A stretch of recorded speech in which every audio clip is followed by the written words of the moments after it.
Bismillahirrahmanirrahim. Assalamualaikum warahmatullahi wabarakatuh. Perkenalkan, nama saya Hairiana dari kelas 01, yang dimana saya akan mempresentasikan mengenai materi dari analisis jalur kritis. Adapun pembahasan dari analisis jalur kritis, yang pertama yaitu definisi jalur kritis, kemudian konsep jalur kritis, kemudian manfaat memahami jalur kritis, dan yang terakhir yaitu hubungan jalur kritis dengan aktivitas bisnis. Yang pertama yaitu yang dimana dimaksud dengan definisi jalur kritis, yaitu metode jalur kritis adalah model dalam kegiatan proyek yang digambarkan dalam bentuk jaringan kegiatan yang digambarkan sebagai titik pada jaringan dan peristiwa yang menandakan awal atau akhir dari kegiatan digambarkan sebagai busur atau garis antara titik.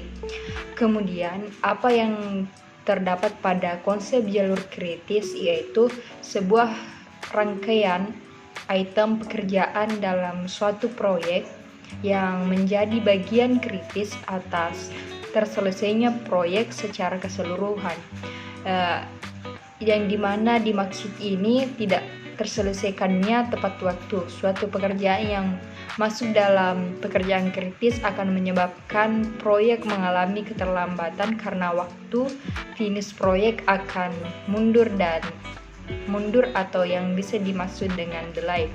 Kemudian adapun pembahasan yang ketiga yaitu di mana manfaat jalur kritis.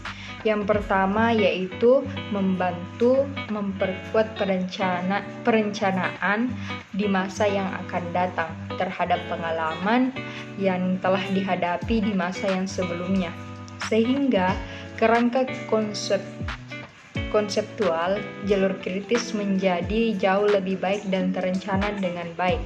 Kemudian adapun manfaat yang kedua, memperkirakan besarnya biaya yang akan dikeluarkan sehingga penyusuan dalam pembuatan anggaran dapat dilakukan. Kemudian adapun manfaat dari ketiga yaitu scheduling dengan pekerjaan-pekerjaan sedemikian rupa dan urutan yang praktis dan efisien. Kemudian ada yang keempat yaitu manfaatnya mampu memprediksi periode pekerjaan dari awal serta waktu-waktu yang akan melalui oleh setiap bagian tersebut secara detail, termasuk perhitungan profit yang akan diterima nantinya. Kemudian adapun manfaat dari yang kelima yaitu memprediksi waktu yang dibutuhkan untuk menyelesaikan sebuah proyek. Kemudian yang terakhir, menyelesaikan proyek dengan tepat. Kemudian ada pada pembahasan keempat, hubungan jalur kritis dengan aktivitas bisnis. Ada hubungan kuat antara jalur kritis dan aktivitas bisnis. Dalam bisnis dikenal dengan istilah think fast and decision fast, atau berpikir tepat dan cepat, mengambil keputusan secara cepat. Suatu peluang tidak akan datang dua kali. Begitu kata yang sering dipakai oleh para pebisnis, sehingga menyebabkan konsep think fast and decision fast menjadi begitu dominan dengan keputusan yang cepat disertai dengan tindakan. Kemudian saya akan beralih kepada materi karakteristik pengambilan keputusan. Nah, di mana pembahasan ini terdapat ada 3. Bagaimana karakteristik individu mempengaruhi proses pengambilan keputusan. Kemudian yang kedua, bagaimana cara meningkatkan karakteristik pengambilan keputusan yang efektif. Dan yang ketiga yaitu apa saja karakteristik pengambilan keputusan yang efektif dalam konteks organisasi. Yang pertama yaitu bagaimana karakteristik individu mempengaruhi proses pengambilan keputusan. Nah, di mana kita ambil menurut dari Hasibun pada 2009, karakteristik individu merupakan sifat pembawaan seseorang yang dapat diubah dengan lingkungan atau pendidikan. Nah, kemudian ada pun pembahasan dari yang kedua, yaitu bagaimana cara meningkatkan karakteristik pengambilan keputusan dengan cara efektif. Yang pertama, penting untuk memahami informasi yang relevan. Kemudian yang kedua yaitu penting untuk mempertimbangkan resiko. Dan yang ketiga yaitu pertimbangkan alternatif, yang dimana dimaksud ini jangan terjebak pada satu solusi dan pilihan satu saja. Dan yang keempat, gunakan nalar dan institusi, di mana pengambilan keputusan yang efektif memerlukan keseimbangan antara nalar dan intuisi.